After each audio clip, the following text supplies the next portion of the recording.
ಸ್ವಾತಂತ್ರ್ಯ ದಿನಾಚರಣೆ ಇಂದು ನಮ್ಮ ದೇಶದಲ್ಲಿ ಅತ್ಯಂತ ಪವಿತ್ರವಾದ ದಿನ. ಈ ಸುದಿನದ ಸಂದರ್ಭದಲ್ಲಿ ನಾನು ನಿಮಗೆ ಒಂದು ಸಣ್ಣ ಕಥೆಯನ್ನು ಹೇಳಲು ಬಯಸುತ್ತೇನೆ. ಅದು ಸ್ವಾತಂತ್ರ್ಯದ ನಿಜವಾದ ಅರ್ಥವನ್ನು ನಮಗೆ ತಿಳಿಸಿಕೊಡುತ್ತದೆ.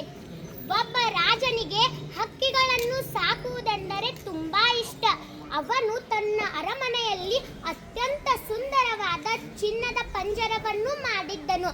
ಅದರಲ್ಲಿ ಒಂದು ಅಪರೂಪದ ಕೋಗಿಲೆಯನ್ನು ಇಟ್ಟು ಅದಕ್ಕೆ ಪ್ರತಿದಿನ ಜೇನುತುಪ್ಪ, ಹಣ್ಣು ಹಂಪಲುಗಳನ್ನು ತಿನ್ನಲು ಕೊಡುತ್ತಿದ್ದನು.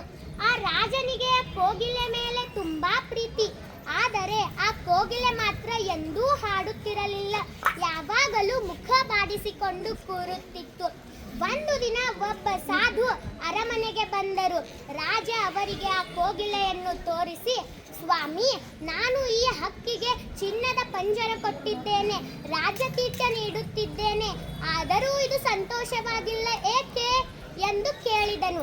ಅದಕ್ಕೆ ಸಾಧು ಮುಗುಳ್ನಕ್ಕು, ರಾಜನೇ, ಒಮ್ಮೆ ಈ ಪಂಜರದ ಬಾಗಿಲನ್ನು ತೆರೆದು ನೋಡು ಎಂದರು.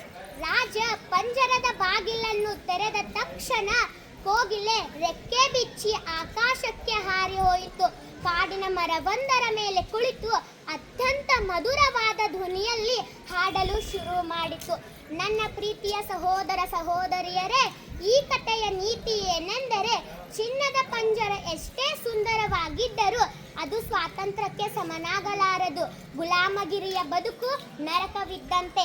ನಮ್ಮ ಭಾರತ ದೇಶವು ಕೂಡ ಒಂದು ಕಾಲದಲ್ಲಿ ಬ್ರಿಟಿಷರ ಪಂಜರದಲ್ಲಿ ಬಂದಿಯಾಗಿತ್ತು. ಅಂತಹ ಬಂಧನದಿಂದ ನಮ್ಮನ್ನು ಮುಕ್ತಗೊಳಿಸಲು ಮಹಾತ್ಮ ಗಾಂಧೀಜಿ, ಭಗತ್ ಸಿಂಗ್, ಸುಭಾಷ್ ಚಂದ್ರ ಬೋಸ್, ಕ್ರಾಂತಿವೀರ ಸಂಗೊಳ್ಳಿ ರಾಯಣ್ಣನಂತಹ ಲಕ್ಷಾಂತರ ಹೋರಾಟಗಾರರು ತಮ್ಮ ಪ್ರಾಣವನ್ನೇ ತ್ಯಾಗ ಮಾಡಿದರು. ಇಂದು ನಮಗೆ ಸಿಕ್ಕಿರುವ ಸ್ವಾತಂತ್ರ್ಯ ಕೇವಲ ಹಕ್ಕಲ್ಲ, ಅದೊಂದು ದೊಡ್ಡ ಜವಾಬ್ದಾರಿ. ಕಥೆಯಲ್ಲಿ ಹಕ್ಕಿ ಹಾರಿ ಹೋದಂತೆ ನಾವು ಕೂಡ ಪ್ರಗತಿಯ ಹಾದಿಯಲ್ಲಿ ಮುನ್ನಡೆಯಬೇಕು. ಆದರೆ ನೆನಪಿಡಿ, ನಿಜವಾದ ದೇಶಭಕ್ತಿ ಎಂದರೆ ಕೇವಲ ಗಡಿಯಲ್ಲಿ ನಿಂತು ಹೋರಾಡುವುದಲ್ಲ. ನಾವು ಶಾಲೆಯಲ್ಲಿ ಶಿಸ್ತಿನಿಂದ ಇರುವುದು, ಪ್ರತಿದಿನ ಚೆನ್ನಾಗಿ ಓದುವುದು, ನಮ್ಮ ಸುತ್ತಮುತ್ತಲಿನ ಪರಿಸರವನ್ನು ಸ್ವಚ್ಛವಾಗಿಡುವುದು ಮತ್ತು ಜಾತಿ ಧರ್ಮಗಳ ಭೇದ ಭಾವವಿಲ್ಲದೆ ಎಲ್ಲರನ್ನೂ ಗೌರವಿಸುವುದು ಕೂಡ ಅತಿ ದೊಡ್ಡ ದೇಶಭಕ್ತಿಯಾಗಿದೆ.